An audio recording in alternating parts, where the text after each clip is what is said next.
Hello fellow readers, book lovers, and whoever else is watching this. I'm Emily at Midnight. Welcome to my channel. It's the end of February, meaning it's the end of Black History Month, even if Trump doesn't think so. And so I wanted to take some time to showcase the books that I've been reading that focus on Black history. At the beginning of the month, I watched a video by Leah Cole, a booktuber that I've been following for a long time, and it was a video about Black History Month and how we approach reading in this month. Her videos are always very insightful. I love her channel. Definitely go check her out. She's much bigger than me, but I love her stuff. But I especially loved the ways that she talked about books about Black trauma and Black joy, because people do typically tend to haul out their books about Black trauma in February.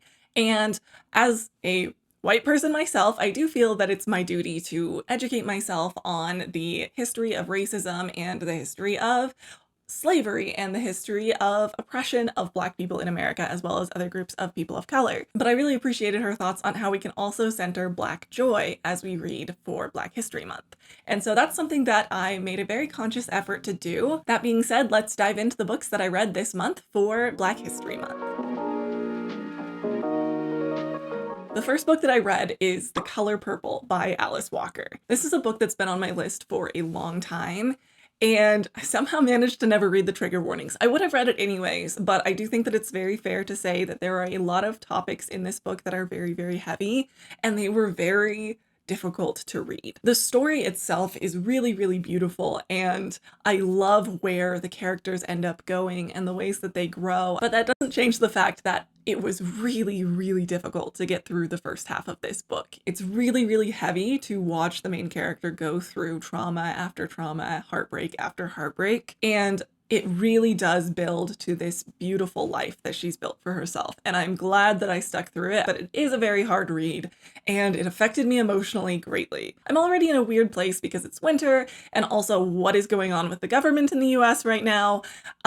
So reading this book was really difficult for me emotionally, but I'm really glad that I did it because it's a beautiful story. Like I said, I love the ways that the characters come together and build lives and love and family. And beyond that, I was very impressed with the wide breadth of themes that were discussed in this book. The book talks about racism, it talks about colorism, it talks about the oppression of women, it talks about abuse of children, it talks about toxic masculinity, it talks about feminism, it discusses what it means to be queer, what it means to be family, and also colonialism in the US, colonialism in Africa, and also themes of spirituality and finding God within yourself. Like, so many themes. It's incredible how one book can cover so many topics and tell them all so delicately and beautifully. This is a book that I definitely need to purchase and have on my shelves because I can tell it's a book that I'm going to read and reread and think about and reanalyze through the years. Despite not enjoying the heaviness of the beginning of the book, I don't think I have any other choice but to give this book 5 stars. It was really, really profound, and I'm just so impressed with the way that Alice Walker was able to weave all of these themes into the same story in such a beautiful way. In a book, you only have so much room to tell so many stories,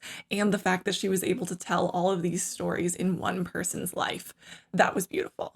Unfortunately, after reading The Color Purple, I had an emotional hangover, one might say, and so despite having all of the plans in the world to read The Hate U Give next, I read half of it last year and found myself in a depressive funk in the middle of it, and so that made it difficult to read a book about police brutality. So I haven't finished that book, but I once again tabled that book for a little bit later. It's a really good book, it's just also heavy. So I didn't finish The Hate U Give, and instead I moved on to books about Black joy. The next book that I read is called When You Were Everything by Ashley Woodfolk.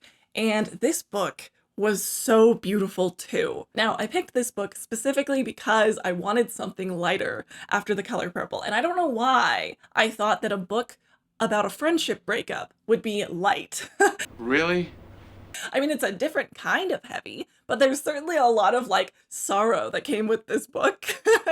Thankfully, the cover of this book made it very clear from the beginning that they don't have a happily ever after. Somehow they fix the friendship and everything is perfect. It makes it very clear that this is a book about growing, and I had the expectation, thankfully, from the beginning, that I was going to have to work through this loss of friendship with her, and that there would be something better at the end, even if the friendship didn't work out. So I'm glad expectations were set well with the cover. And I did cry while reading this book, but it was a very healthy cry. I don't know if that makes sense. Like, I felt like it was a purging cry. Like, this character is going through a lot of hardship and suffering and mourning a friendship, but at the same time, they're growing, they're becoming better, they're learning, they're going to have a hopeful outlook at the end, and walking through that with the main character was really, really lovely. And the way the sadness was written in it all, it was very beautiful. I wrote a little bit in my notes app after finishing this book that I wanted to share with you. There's something so soul-crushingly beautiful about a book that allows life to be messy and sad. Books that hurt you, crush you deeply, then pick you up and heal you, but don't put things back together again perfectly, because they know life will never be that perfect. They don't lie to you, but they do pick you up, clean you off, and kiss you on the forehead till you know everything will be okay again somehow. And that's how I feel about this book. It's really lovely the way that this book sat in the imperfections of life and the imperfections of people, and how we hurt each other and how we grow because of that. Hopefully we're all growing when we hurt someone. This book obviously covers themes of friendship, and the friendship that's lost isn't the only friendship in the book, and so we have a lot of aspects of found family in this book as well. There's also a cute little romance that I did like. I say cute little, not to be diminutive, but because it is a small part of the story. This is a story about high schoolers, so it's not, you know, they don't go and get married, they just start a relationship, and it's very cute. My only critique for this book is that toward the end of the book, it got a little bit messy with the timelines, because the book straddles the past and the present, and I got a little bit confused towards the end as the timelines started getting closer together, and a lot of the events had already happened in both timelines. So I don't really have a solution for that, but it did make the reading experience a little bit confusing for me toward the end, and basically because of that, I think that I will give it a 4.5 stars instead of a 5-star, but I really, really liked this book. I think I find a lot of beauty in tragedy when I read, and the way that the heartbreak was written in this book was really beautiful and true to life and really resonated well with me. The next book that I read was A Princess in Theory by Alyssa Cole. I picked this book because when I had picked up When You Were Everything, despite the cover telling me that there was going to be a friendship breakup, I was like, yeah, this will be a happy book. It was happy, but it was also sad, you know? And I wanted something very fluffy. And so I found something very fluffy, and it was this beautiful romance. I liked this book a lot. It's definitely like a Cinderella story, but with a twist. And it was just fun. You know, I love romance books that are fun. As you can see, I am a romance fan. I also really, really love the way that Alyssa Cole weaved in the daily life and culture of the southern region of Africa, even if the specific country that it was set in and some of the traditions were fictional. I thought both of the main characters were pretty well fleshed out. It's not a super long romance book, but I thought that they were both very tangible characters. I will say there is a major issue that I have at the end of the book. It's such a blip in the story, but there was a loose end that I don't think ever got tied up. It's possible that I just like lost consciousness while reading it or something, but there's an aspect about one of the characters' aged relatives that is never, I'm trying not to spoil it, but like they aren't mentioned again, and we were left on like a, did they survive? I'm like, I don't know what's happening here.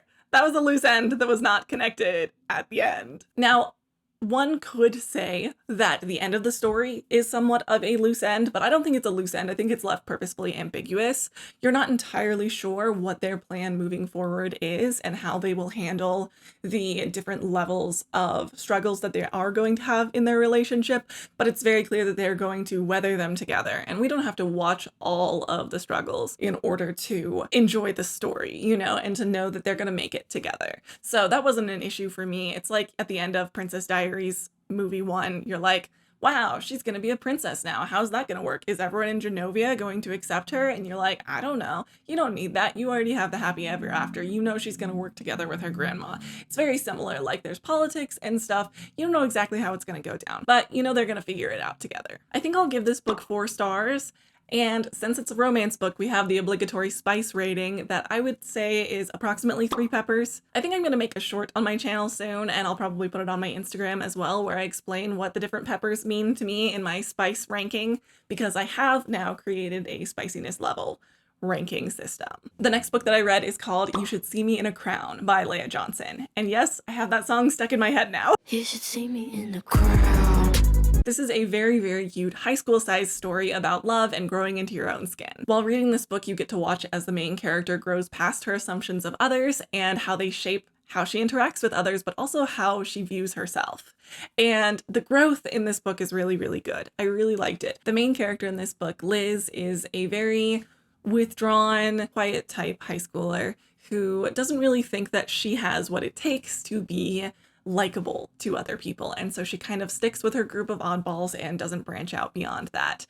And throughout this story, as she is in many ways forced out of her like personal bubble, she encounters a lot of people and makes these great connections. And I just love the way that it portrays that people aren't as shallow as we think they are. They aren't as one-dimensional as we think they are. And she gets to experience this herself. And some people won't be your kind of person. Not everyone is going to be kind to you, but not everyone is going to hate you. And I really appreciated that aspect of this book. Whether or not I found the ending to be convincing isn't that relevant to me. I found it mostly convincing, to be clear. But I just enjoyed the reading experience of this so much, and just watching her navigate these friendships and navigate what it means to be who she is and what she wants herself to be. That was the joy of this book. It's hard because this book is very much a younger reading level than the past books that I've read, so I don't want to judge the complexity on the same scale as older books, and so I think it's fair to still give this book 4 stars. I'm debating between 3 and 4. I think I'll go with 4 stars. And now we are to the last book that I read for Black History Month this month, and it is How to Be an Anti-Racist by Ibram X. Kendi. I did end up getting back around to racism and its history in the US and how to move forward. It's a subject that I think is very important to educate myself on, as I'm trying to be an advocate for intersectional change and human rights in every way that I can. And so this is a book that's been on my shelf actually for quite a few years. I got it in college let's see. I got it for a book club that took place on February 3rd, 2021. And I'm only just now reading it. I feel bad about that because when I picked this book up, they were handing them out for free to students if we promised that we would read them. And I promised, I looked that secretary in the eyes and I told her I will read this book. And I have, okay? It's been 4 years from when I said I would read it, but I'm reading it, okay? But I'm really, really glad I did get around to this book, because one of my frustrations growing up in a red state was not knowing where to look to learn about some of these subjects. And if nothing else, and this book is a lot else, but if it were nothing else, it's an excellent list of different scholars and thinkers on the subject of race in America, on the subject of sexuality in America and feminism, and just all of the thinkers that I've been looking for. There's a huge list of them as he cites them throughout this book. And so I'm very grateful to have now taken the time to read it, because I can look these people up. Obviously, I knew some of the people that he referenced, and I've read some of the people that he's referenced, but I don't know all of them, and so I'm glad to have this as a resource. All right, now, while I'm talking about this book, I don't think that I can do his ideas justice better than he did, so I'm going to read a couple of passages that were really impactful to me in this book. If you've already read this book and you know what he's talking about, or you've read other of his works, that's fine. You can still listen. They're great passages, okay? I'm gonna hold the microphone while I read these passages, so excuse the shift in audio. What's the problem with being not racist? It is a claim that signifies neutrality. I am not racist, but neither am I aggressively against racism. But there is no neutrality in the racism struggle. The opposite of racist isn't not racist, it's anti-racist. What's the difference? One endorses either the idea of racial hierarchy as a racist or racial equity as an anti-racist. One either believes problems are rooted in groups of people as a racist, or locates the roots of problems in power and policies as an anti-racist. I really liked the way he phrased that, because I know a lot of people who sort of roll their eyes at the term anti-racist and at me having a book on my shelf called How to Be an Anti-Racist. And I really appreciate the way that it points out that, like, if you look at America, and he points out a lot of these stats that I'm about to talk about himself, but these are stats that I was aware of outside of him as well, that there are significant differences if you look at the country statistically. There's a difference in rates of poverty in Black and white populations. There's a difference in college education. There's a difference in the prison population. And when you look at these numbers, you have no choice but to think about why they exist. And if you think that it comes down to the people, if it somehow is a systemic problem made by individuals, then that's a very racist idea. But if you think that it's a systemic problem made by a system, then that's an anti-racist idea. And just shrugging your shoulders at it isn't really an answer, because your brain will be making these connections one way or another. So you might as well do the work to learn what the systems are that create these problems. I'm not going to explain every single quote that I read. I just really felt like it was important to explain that one and start there. And building off of that, we have, if we cannot identify racial inequity, then we will not be able to identify racist policies. If we cannot identify racist policies, then we cannot challenge racist policies. If we cannot challenge racist policies, then racist power's final solution will be achieved. A world of inequity none of us can see, let alone resist. Okay, and this book has been updated since I got it, and I think I need to buy the updated version because he left a lot of really good notes in it that I really, really like.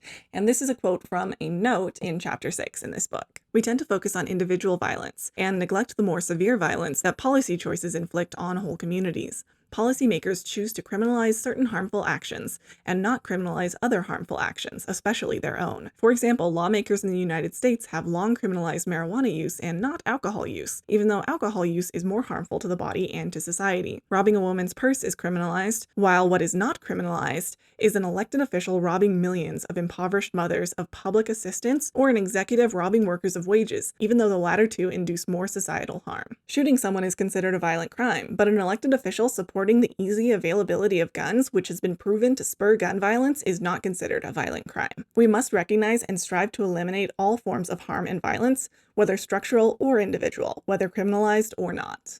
Okay, and this one is an absolute banger, okay? Some of us are restrained by a fear of what could happen to us if we resist. In our naivete, we are less fearful of what could happen to us or is already happening to us if we don't resist. That is bars, and I might make that my Instagram bio because that is so good. He also has a chapter called White that is all about the ways that white supremacy harms white people. I don't think I really need to explain this to anyone that white supremacy is bad. I hope I don't.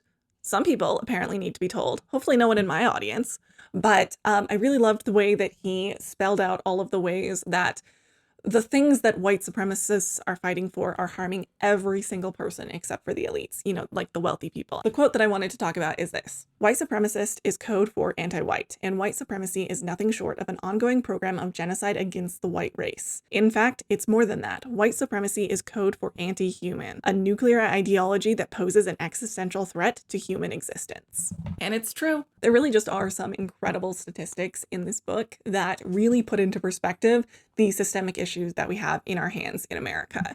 And being faced with these numbers is a great wake-up call for the importance of each and every one of the fights that we're fighting right now. Okay, those were just a couple of my favorite quotes from this book, my favorite segments. So if you have not read this book, definitely pick it up. There's something for, I think, everyone in this book. Obviously, I'm not the first thinker in the world to think of this, but all of our struggles are connected. Fighting for equality and for human rights is an intersectional battle. If we leave a group behind, then we have not succeeded. And also, there's a lot of policies that were put in place to target a specific group, oftentimes Black people in the US, that have also harmed other groups. By striving to change the policies that have systemically harmed Black people in the US through the ages, we will also be lifting up everyone around us. This is not one of the books that I read this month, but it feels appropriate to shout out The Zero Sum Game by Heather McGhee. She does a really good job explaining how the fight for equality is an intersectional one, and only the top 1% are losing out on anything when we strive to uplift each other. We are all gaining and fighting suppression at its source. Okay, that was a little bit of a tirade, but that is the book that I just finished. It's heavy on the mind, and it was a very good read for me, and those were all of the books that I read this month. So I hope that you had a great Black History Month and read a lot of good books. Definitely let me know in the comments what books you read. I really hope you enjoyed this video. If you did, please give it a like and don't forget to subscribe. That really helps the channel out. I'm trying really hard to get to 1,000 subscribers. Feel free to follow my Goodreads, Instagram, Storygraph, etc., all of which are Emily at Midnight and are linked below. Have a wonderful day, treat people with respect, and pick up a book.